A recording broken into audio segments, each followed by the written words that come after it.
This is a 2004 Toyota Highlander with a 2.4-liter 2AZ-FE engine. This car is in our shop getting a new starter. Let's take a look under the hood. And this is the world's easiest starter to replace. It's right here you have two bolts, 14 millimeter, one on either side of the starter. And right back here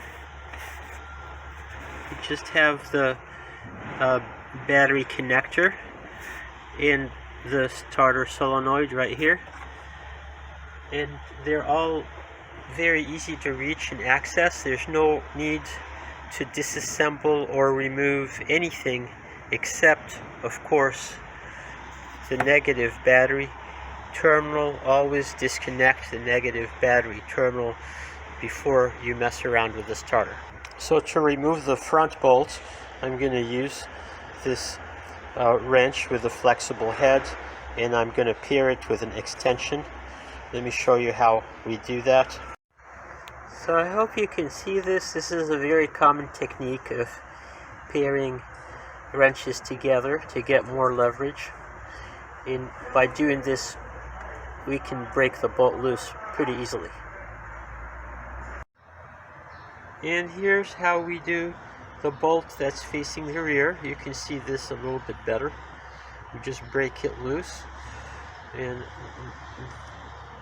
get it out. And here's how we get the cable off the starter stud. We use this flexible head wrench, 12 millimeter, and breaks loose very easily. Comes right off. So these are the three tools that were needed for the job. There's a 14 millimeter with a flexible head, a 12 millimeter with a flexible head, and a 17 millimeter that I used as an extension for leverage. And these are the two starter bolts that we took out and the nut for the starter cable. The starter pulls right back, and then it can be snaked out through the front. Okay, and it sort of takes two hands to do this, but you get the idea.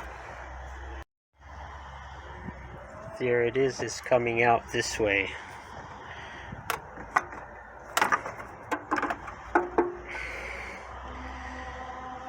Ugly little fella.